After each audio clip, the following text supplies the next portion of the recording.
പ്രിയ ദൈവമക്കളെ, നമ്മുടെ ജീവിതത്തെ ദിനംതോറും പരിപാലിക്കുന്ന കർത്താവിൻ്റെ വചനത്തിൻ്റെ മുൻപിൽ പ്രാർത്ഥനാപൂർവ്വം നമുക്കായിരിക്കാം. ഇന്നേ ദിനം ദൈവവചനത്തിൽ നിന്ന് പരിശുദ്ധാത്മാവ് നമുക്ക് നൽകുന്ന ആലോചന, ആത്മാവ് തുറക്കുന്ന അസാധാരണ വഴികൾ.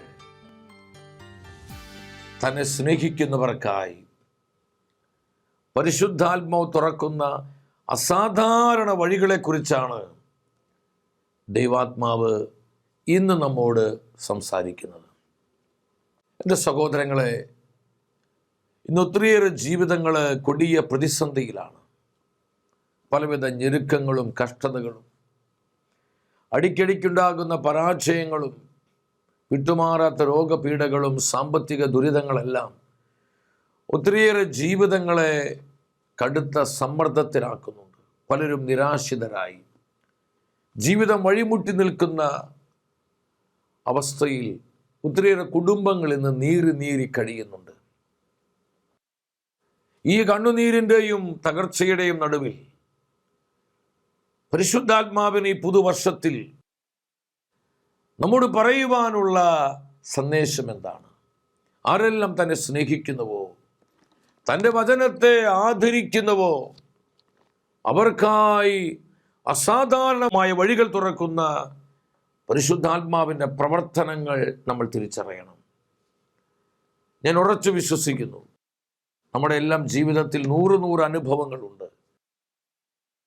ദൈവമായ കർത്താവ് വഴിയായിട്ടുള്ള ജീവിതങ്ങൾക്ക്, കുടുംബങ്ങൾക്ക് ഒരു നാളും വഴിമുട്ടി നിൽക്കേണ്ടി വരികയില്ല. ഇനി എങ്ങനെ മുന്നോട്ട് പോകും, കാര്യങ്ങൾ എങ്ങനെ ക്രമപ്പെടുത്തും, ഈ വിധത്തിലാണെങ്കിൽ എങ്ങനെ ജീവിക്കും, നമ്മൾ അനേക പ്രാവശ്യം ചിന്തിച്ചിട്ടുണ്ട്. എങ്കിലും ഇവിടം വരെ എത്തുവാൻ നമ്മോട് കർത്താവ് വിശ്വസ്തത കാണിച്ചു. നമ്മുടെ കഴിവ് കൊണ്ടോ നമ്മുടെ ബുദ്ധി കൊണ്ടോ വൈഭവങ്ങൾ കൊണ്ടൊന്നുമല്ല, കർത്താവിൻ്റെ പരിപാലനയാണ് ഇതിൻ്റെ എല്ലാം പുറകിൽ. ജീവിതം അവസാനിച്ചുവെന്ന് ചിന്തിച്ച പലരും ഈ വചനം കേട്ടുകൊണ്ടിരിക്കുന്നുണ്ട്. പ്രിയ ദൈവത്തിൻ്റെ പൈതലേ, നീ അപ്രകാരം ചിന്തിച്ചിട്ട് എത്ര അത്ഭുതകരമായി, നിനക്ക് ചിന്തിക്കാൻ പോലും പറ്റാത്ത വിധത്തിൽ കർത്താവ് നിന്നെ കരം പിടിച്ച് നയിച്ചില്ലേ? അതാണ് അവിടുത്തെ വിശ്വസ്തതയുടെ മഹത്വം എന്ന് പറയുന്നത്. അസാധാരണമായ ചില വഴികൾ നമുക്കായി ആത്മാവ് തുറക്കുകയാണ് ഈ പുതുവർഷത്തിൽ. നീ പരിശുദ്ധാത്മാവിനെ സ്നേഹിക്കണം, നീ ദൈവവചനത്തെ അനുസരിക്കണം, വില കൊടുത്ത് വചനം അനുസരിക്കണം, നീ വചനത്തിൽ ജീവിക്കണം. ഈ ലോകത്തിൽ ജീവിക്കുമ്പോഴും ദൈവവചനത്തിൽ ജീവിക്കുക, വചനം മുറുകെ പിടിക്കുക. ആ ജീവിതങ്ങളിൽ ആത്മനടത്തിപ്പുണ്ടാകും. അവർ തകർന്നു പോകാൻ, നശിച്ചു പോകാൻ, വഴിമുട്ടി നിൽക്കുവാൻ ഒരു നാളും പരിശുദ്ധാത്മാവ് അനുവദിക്കുകയില്ല. യെശയ്യാ പ്രവചനം 49 അധ്യായം 11 തിരുവചനം: മലകളെ ഞാൻ വഴിയാക്കി മാറ്റും, രാജവീഥികൾ ഉയർത്തും. ഈ ദൈവവചനത്തിൽ നിന്ന് എന്താണ് ആത്മാവ് നമ്മോട് സംസാരിക്കുന്നത്? ഞാൻ മലകളെ വഴികളാക്കി മാറ്റും, മലയെ ഞാൻ വഴിയാക്കി മാറ്റും. എൻ്റെ സഹോദരങ്ങളെ, നമ്മുടെ മുൻപിൽ പല മലകൾ നിൽപ്പുണ്ട്. കണ്ണുനീരിൻ്റെ മലകൾ, തകർച്ചയുടെ മലകൾ, വിട്ടുമാറാത്ത രോഗപീഠകളുടെ മലകൾ, കഠിനമായ അപവാദത്തിന് അപഖ്യാതിയുടെയും മലകൾ, കൊടിയ സഹനത്തിൻ്റെ മലകൾ.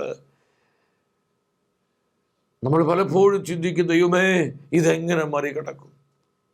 പലരും വേദനയോടെ പറയാറില്ലേ, ഈ പ്രശ്നം എന്നെ കൊണ്ടേ പോകൂ, ഈ രോഗം എൻ്റെ ജീവിതം അവസാനിപ്പിക്കും എന്നൊക്കെ ചിന്തിക്കുന്നവരെ. എൻ്റെ പ്രിയപ്പെട്ടവരെ, നമുക്കായി പരിശുദ്ധാത്മ തരുന്ന വചനം എന്താണ്? It's A prophetic word. ഇതൊരു പ്രവചന വചനമാണ്. തന്നെ ആരെല്ലാം സ്നേഹിക്കുന്നുവോ, ആരെല്ലാം കർത്താവിൻ്റെ വചനത്തോട് സമർപ്പണമുള്ളവരാകുന്നുവോ, അവരുടെ ജീവിതത്തിൽ ഇപ്രകാരം ഒരു നടത്തിപ്പ് പരിശുദ്ധാത്മ നൽകുകയാണ്. ഞാൻ നിന്റെ ജീവിതത്തിന് മുൻപിലുള്ള മലകളെ വഴികളാക്കി മാറ്റും. ഹല്ലേലൂയ! മലകളെ വഴികളാക്കുന്ന അഭിഷേകം, സനോയിന്റിങ്. ഇതൊരു അഭിഷേകം. നമ്മൾ അസ്വസ്ഥപ്പെട്ട് നീറി നമ്മൾ നിരാശിതരാകരുത് സഹോദരങ്ങൾ. എൻ്റെ ജീവിതത്തിൽ ഇതുപോലെ പല പ്രയാസങ്ങളും ബുദ്ധിമുട്ടുകളും ശുശ്രൂഷ മേഖലകൾ കൊടിയ സഹനങ്ങളൊക്കെ വന്നിട്ടുണ്ട്. പലപ്പോഴും വഴിമുട്ടി നിൽക്കുന്ന പല അനുഭവങ്ങൾ എനിക്കുണ്ടായിട്ടുണ്ട്, നമുക്കെല്ലാവർക്കും ഉണ്ടായിട്ടുണ്ട്. പക്ഷെ നമ്മൾ പരിശുദ്ധാത്മാവിനെ ആശ്രയിക്കുക, നമ്മൾ പരിശുദ്ധാത്മാവിനെ സ്നേഹിക്കുക, ആ സമയങ്ങളിൽ കർത്താവിനെ വിളിച്ച് അപേക്ഷിക്കുക. നമുക്ക് വേണ്ട പുതുവഴികൾ ആത്മാവ് തുറന്നു തരുന്ന എത്രയോ അനുഭവങ്ങൾ, ചിന്തിക്കാത്ത രീതിയിൽ, നമ്മൾ പ്രതീക്ഷിക്കാത്ത വിധത്തിൽ നമുക്ക് വേണ്ടി ചില വഴികളെ പരിശുദ്ധാത്മ തുറക്കുകയാണ്. അതാണ് ആത്മാവിൻ്റെ സ്നേഹം. ഞാൻ മലകളെ വഴികളാക്കി മാറ്റും, മലകളെ വഴികളാക്കി മാറ്റും. യെശയ്യാ പ്രവചനം 43:14. ഞാൻ നിങ്ങൾക്ക് വേണ്ടി ആളയക്കുകയും എല്ലാ പ്രതിബന്ധങ്ങളും തകർക്കുകയും ചെയ്യും. നമ്മുടെ മുൻപിൽ പ്രതിബന്ധത്തിൻ്റെ കുന്നുകളുണ്ട്. ആര് നമുക്ക് വേണ്ടി സംസാരിക്കും? എൻ്റെ കുടുംബത്തിന് വേണ്ടി ആര് പ്രവർത്തിക്കും? എൻ്റെ മക്കൾക്ക് വേണ്ടി, അവർക്ക് ജോലി കാര്യത്തിന് വേണ്ടി, അവരെ ആത്മീയമായി വളർത്താൻ വേണ്ടി, ഞാൻ അനുഭവിക്കുന്ന ഈ സങ്കടത്തിൽ, ഈ കണ്ണുനീരിൽ ആര് എനിക്ക് വേണ്ടി പ്രവർത്തിക്കും? ആര് എന്നെ സഹായിക്കും എന്നൊക്കെ ചിന്തിക്കുന്ന ഒത്തിരിയേറെ ജീവിതങ്ങളുണ്ട് സഹോദരങ്ങൾ, പച്ചയായ ജീവിതങ്ങൾ. ആത്മാവ് പറയുകയാണ്, ഞാൻ നിങ്ങൾക്ക് വേണ്ടി ആളയക്കും. അത് ദൈവദൂതന്മാരാണ്. കർത്താവ് തൻ്റെ ദൂതന്മാരെ വിടും നമ്മളെ സഹായിക്കുവാനായിട്ട്, നമ്മളെ സംരക്ഷിക്കുവാനായിട്ട്, നമ്മളെ പരിപാലിക്കുവാനായിട്ട്, നമ്മുടെ ആവശ്യങ്ങൾ ചേർത്ത് തരുവാനായി കർത്താവ് തന്നെ ശക്തന്മാരായി ദൂതന്മാരെ വിട്ട് നമ്മളെ പരിപാലിക്കുന്ന എത്ര ദൈവാനുഭവങ്ങൾ നമുക്കുണ്ട് സഹോദരങ്ങളെ. എത്ര അപകടങ്ങളിൽ നിന്ന് സംരക്ഷിക്കപ്പെട്ടു, എത്രയോ തകർച്ചകളിൽ നിന്ന് കർത്താവ് നമ്മൾ പോലും ചിന്തിക്കാതെ നമ്മളെ താങ്ങി നിർത്തിയില്ലേ. ഇനിയും നമ്മൾ സംശയിക്കുകയാണോ? ഇനിയും നമ്മൾ പിറുപിറുത്ത് ജീവിതം നരകതുല്യമാക്കുകയാണോ? ദൈവത്തിൻ്റെ പൈതലേ, നിനക്കുള്ള സന്ദേശമല്ലേ നിന്നോടല്ല ആത്മ പറയുന്നത്. ഹൃദയം തുറന്ന് വചനം കേൾക്കണം.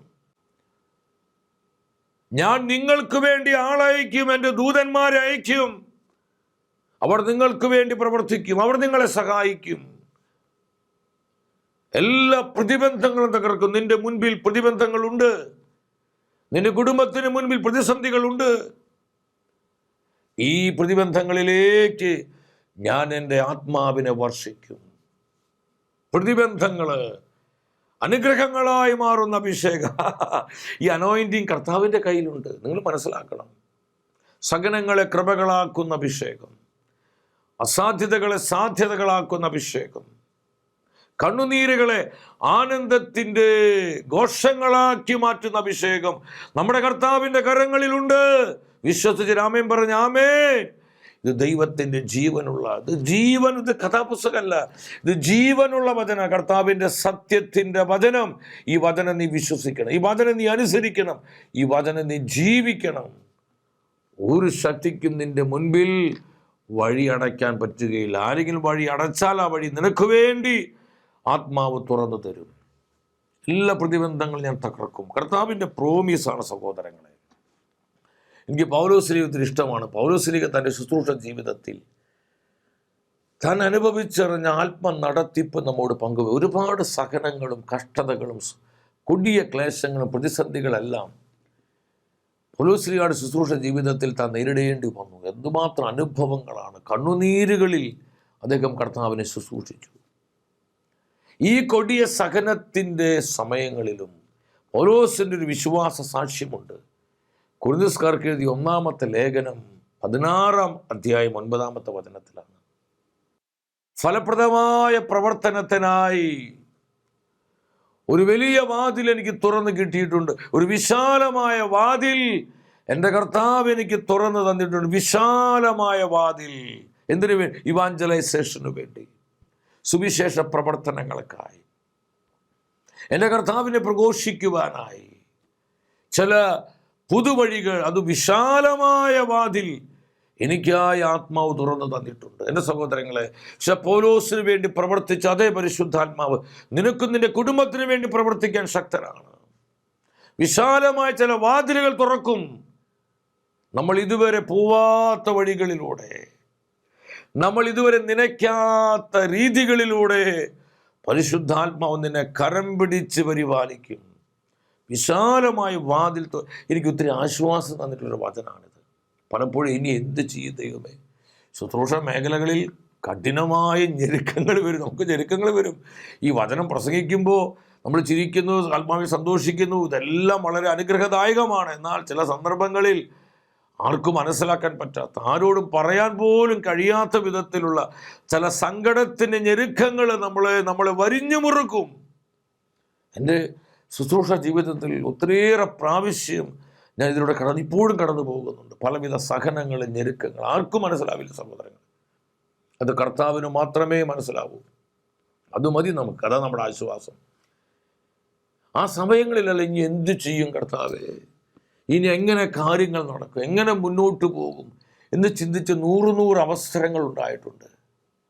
പക്ഷെ സഹായം കർത്താവിൽ 121 സങ്കീർത്തനം 2-ാം വചനത്തിൽ സങ്കീർത്തകൻ പറയുന്നുണ്ട്, എനിക്ക് സഹായം കർത്താവിൽ നിന്ന് വരുന്നു, എനിക്ക് സഹായം കർത്താവിൽ നിന്ന് വരുന്നു, അവിടുന്നാണ് എൻ്റെ നിത്യസഹായകൻ. എത്രയോ അതിശയകരമായി പരിശുദ്ധാത്മ നമ്മളെ വഴി നടത്തിയിട്ടില്ല സഹോദരങ്ങൾ, വഴി നടത്തിയിട്ടില്ലേ? ഈ പ്രതിസന്ധികളുടെ നടുവിലൂടെ ഒരു പുതിയ വഴി തുറന്ന് എത്ര കരുതലോടെ ആത്മാവ് നമ്മെ പരിപാലിച്ച എത്ര അനുഭവങ്ങൾ നമുക്ക് സാക്ഷ്യപ്പെടുത്താനുണ്ട്. വിശ്വാസത്തിൻ്റെ സാക്ഷ്യങ്ങൾ. അതാണ് ഇവിടെ വചനം പറയുന്നത്, വിശാലമായ വാതിൽ തുറന്നു. വീണ്ടും കൊരിന്ത്യക്കാർക്ക് എഴുതിയ 2-ാമത്തെ ലേഖനം 2:11 പറയാം പൗലോസ്, ഞാൻ ത്രോവാസിൽ ചെന്നപ്പോൾ കർത്താവിൽ എനിക്കായൊരു വാതിൽ തുറക്കപ്പെട്ടു. ആമേൻ. കർത്താവിൽ എനിക്കായൊരു വാതിൽ തുറക്കപ്പെട്ടു. ഇവിടെ വാതിൽ തുറക്കാം, ചെല്ലുന്നിടത്തെല്ലാം വാതിലുകൾ തുറക്കപ്പെടും. ഒന്നും അടഞ്ഞ് നമ്മളിങ്ങനെ ലോക്കായി പോവല്ല. ചെല്ലുന്നിടത്തും പോകുന്നിടത്തെല്ലാം വാതിലുകൾ തുറക്കപ്പെടുന്നു. ഒരു പുതിയ കൃപയിലൂടെ നമ്മൾ നയിക്കപ്പെടുന്നു, ഒരു പുത്തൻ അഭിഷേകത്തോടെ നമ്മൾ പരിപാലിക്കപ്പെടുന്നു. ഇത് പരിശുദ്ധാത്മാവിൻ്റെ പ്രവർത്തനമാണ്. തന്നെ സ്നേഹിക്കുന്നവർക്ക്, ആരെല്ലാം തന്നോട് വിശ്വസ്തത പുലർത്തുന്നുവോ, തൻ്റെ വചനത്തോട് സത്യസന്ധരും സമർപ്പണമുള്ളവരാകുന്നുവോ, അവരുടെ ജീവിതത്തിൽ ഈ വിധം ആത്മാവ് പ്രവർത്തിക്കുന്നുവെന്ന് കർത്താവിൻ്റെ ജീവനുള്ള വചനം നമ്മെ പഠിപ്പിക്കുകയാണ്. അതുകൊണ്ട് വഴിമുട്ടി നിൽക്കുന്നല്ലോ, ജീവിതം തീർന്നു പോകുന്നല്ലോ, ഈ പ്രതിസന്ധിയിൽ, ഈ കഷ്ടതയിൽ ഞാനും എൻ്റെ കുടുംബം എന്ത് ചെയ്യും എന്നോർത്ത് നിങ്ങൾ അസ്വസ്ഥരാകരുത്. Trust in the holy spirit. നിങ്ങൾ പരിശുദ്ധാത്മാവിനെ ആശ്രയിക്കുക, നിങ്ങൾ ആത്മാവിനെ ലിസൺ ചെയ്യുക. ഈ പ്രതിസന്ധികളിൽ കണ്ണുനീരോടെ കർത്താവിനെ നിലവിളിച്ച് പ്രാർത്ഥിക്കുക. സഹായം കർത്താവിൽ നിന്ന് വരും, അസാധാരണ വഴികൾ തുറക്കും. പുറപ്പാട് പുസ്തകത്തിൽ ഈ മോശ പ്രവാചകനെ എനിക്ക് ഒത്തിരി ഇഷ്ടമാണ്. കാരണം പലപ്പോഴും നമ്മുടെ ജീവിതത്തിൽ ചില പച്ചയായ ചില അനുഭവങ്ങളിലൂടെ നമ്മൾ കടന്നു പോകുമ്പോൾ പരിശുദ്ധ ബൈബിളിലുള്ള ദൈവ മനുഷ്യരുടെ അവർ കടന്നുപോയ അനുഭവങ്ങളും വേദനകളും നമ്മുടെ ജീവിതവുമായി ബന്ധപ്പെടുത്തുമ്പോൾ അവർ നമ്മൾ ജീവിക്കുന്നപ്പോൾ നമുക്ക് തോന്നും. എനിക്ക് മോശ പ്രവാചകൻ ഒത്തിരി ഇഷ്ടമാണ്. കാരണം മോശ കടന്നുപോയ പല വഴികളിലൂടെ കടന്നു പോകാൻ കർത്താവിനെ അനുവദിച്ചിട്ടുണ്ട്. നമ്മുടെ സഹനത്തിൻ്റെ വഴികളാണ്, തെറ്റിദ്ധാരണയുടെ വഴികൾ, കണ്ണുനീരിൻ്റെ വഴികൾ, സഹനത്തിൻ്റെ വേദനയുടെ വഴികൾ. ജനക്കൂട്ടം മുഴുവൻ മുറവിളി കൂട്ടാണ്, മോശേ നീ എന്ത് ചതിയാണ് ഞങ്ങളോട് കാണിച്ചത്? ഈജിപ്തിൽ ശവക്കുഴികൾ ഇല്ലാഞ്ഞിട്ടാണോ ഈ മരുഭൂമിയിൽ ചത്തു വീഴ ഞങ്ങളിത് കൊണ്ടുവന്നു? ജനക്കൂട്ടം ഇരമ്പി മോശയ്ക്കെതിരെ പ്രകോപിതരാകുന്നു. മോശയുടെ അവസ്ഥ നിങ്ങൾ ചിന്തിച്ചു നോക്കി.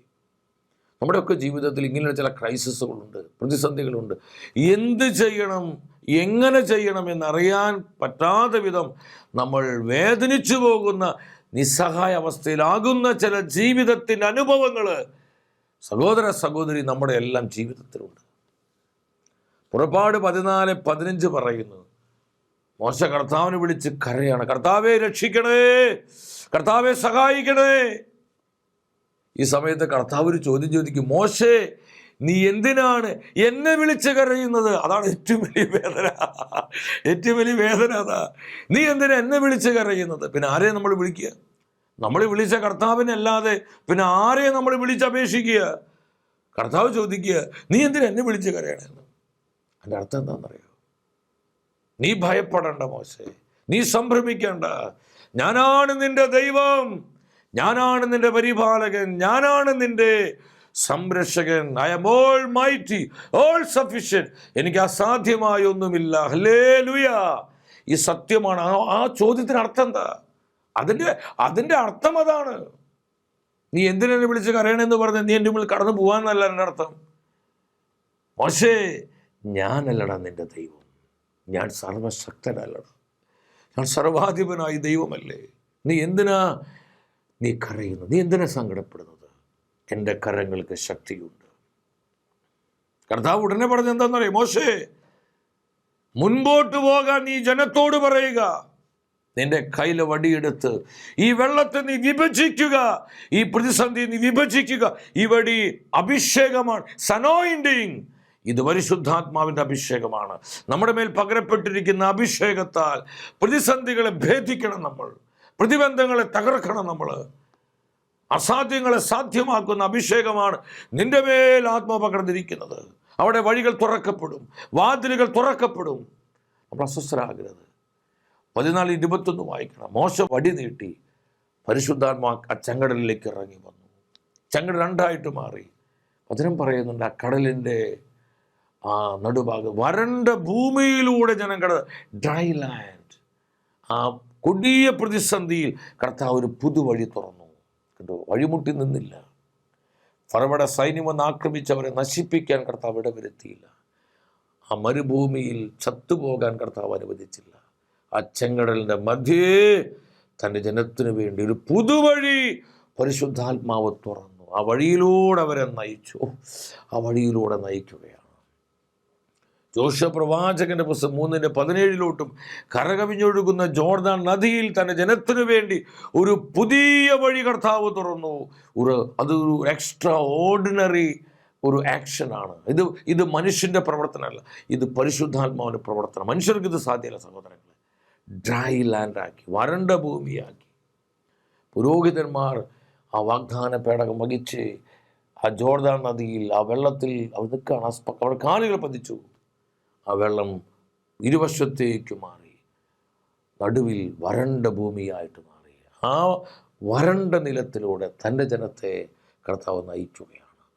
പ്രതിസന്ധികളിലും പ്രതികൂലങ്ങളിലും അസാധ്യതകളിലും തകർച്ചകളിലും നിനക്ക് വേണ്ടി പുതുവഴികൾ തുറക്കുവാൻ കർത്താവിൻ്റെ കരങ്ങൾക്ക് ശക്തിയുണ്ട്. നീ അത് വിശ്വസിക്കണം. നാട്ടുകാർ പറയുന്നതും സ്വന്തക്കാർ പറയുന്നതും നിന്റെ സാഹചര്യങ്ങൾ പറയുന്നതും നീ അനുഭവിക്കുന്ന ചില സങ്കടങ്ങളെ ഞെരുക്കങ്ങൾ പറയുന്നതും അത് കേട്ട് നീ നിരാശപ്പെട്ട് വിഷാദിയായിട്ട് നീ കർത്താവിൻ്റെ കൃപയിൽ നിന്ന് അകന്നു പോകരുത്. നീ കർത്താവിൻ്റെ വചനങ്ങൾ അവിശ്വസിക്കരുത്. നീ കർത്താവിൻ്റെ പ്രോമീസുകളെ തള്ളിക്കളയരുത്. പ്രിയ സഹോദര സഹോദരി, യു ബിലീവ്, നീ വിശ്വസിക്കുക. പരിശുദ്ധാത്മാവിൻ്റെ കരങ്ങളിൽ നിനക്ക് വേണ്ട അസാധാരണമായ വഴികളുണ്ടെന്ന് നമ്മൾ മനസ്സിലാക്കണം, തിരിച്ചറിയണം. വെളിപാട് 3:8 ആർക്കും പൂട്ടാൻ കഴിയാത്ത വിധം തുറന്നു കിടക്കുന്നൊരു വാതിൽ നിന്റെ മുൻപിൽ ഞാൻ സ്ഥാപിച്ചിരിക്കുന്നു. നിന്റെ ശക്തി പരിമിതമാണ്. നമ്മുടെ നിസ്സാരതയും നമ്മുടെ ബലഹീനതയും നമ്മുടെ ദുർബലതകളെല്ലാം കർത്താവ് അറിയുന്നുണ്ട്. ആ പരിമിതമായ ശക്തിയിൽ നീ എന്നെ സ്നേഹിക്കുന്നു, നീ എൻ്റെ വചനം മുറുകെ പിടിക്കുന്നു, നീ എൻ്റെ നാമത്തെ ഉയർത്തുന്നു, നീ എനിക്ക് സാക്ഷ്യം നൽകുന്നു. കർത്താവിൻ്റെ ഹൃദയം സന്തോഷിക്കുക, കർത്താവ് ആനന്ദിക്കുക. ആനന്ദത്തോടെ പരിശുദ്ധാത്മ പറയാണ്, ആർക്കും പൂട്ടാൻ ഒരു ശക്തിക്കും ഒരു മന്ത്രവാദിക്കും ഒരു ഗൂഢോത്രക്കാരനും ഒരു ആഭിചാരകനും ഈ ലോകത്തിലെ ഒരു ശക്തിക്കും പൂട്ടാൻ കഴിയാത്ത വിധം തുറന്നു കിടക്കുന്നൊരു വാതിൽ നിന്റെ മുൻപിൽ ഞാൻ സ്ഥാപിച്ചിരിക്കുന്നു. എൻ്റെ സഹോദരങ്ങൾ, ഈ 2026 ഈ പുതുവർഷത്തിൽ കർത്താവ് നമുക്കായി തുറക്കുന്ന അസാധാരണ വഴികളെ ഓർത്ത് നന്ദി പറഞ്ഞ കർത്താവിനെ സ്തുതിക്കുക. ഒരു പുതിയ കീർത്തനം പാടി നമ്മുടെ കർത്താവിനെ ആരാധിക്കുക. ഒരു പുത്തൻ കൃപയിലേക്ക്, ഒരു ന്യൂ അനോയിൻറ്റിങ്, ഒരു ഫ്രഷ് അനോയിൻറ്റിങ്ങിലേക്ക് നമ്മൾ ഉയർത്തപ്പെടുവാനുള്ള സമയമാണ്. അതിനായി കർത്താവ് നമ്മളെല്ലാവരെയും അഭിഷേകം ചെയ്യട്ടെ. എൻ്റെ പ്രിയപ്പെട്ടവരെ, നമ്മുടെ എല്ലാ നിയോഗങ്ങളെയും, വ്യക്തിപരമായി കുടുംബപരമായ എല്ലാ നിയോഗങ്ങളെയും ആവശ്യങ്ങളെയും നമ്മെ ഓരോരുത്തരെയും നമ്മുടെ വിശ്വാസത്തിൻ്റെ നാഥനായ കർത്താവ് ദിനംതോറും അനുഗ്രഹിക്കുകയും നമ്മെ പരിപാലിക്കുകയും ചെയ്യട്ടെ.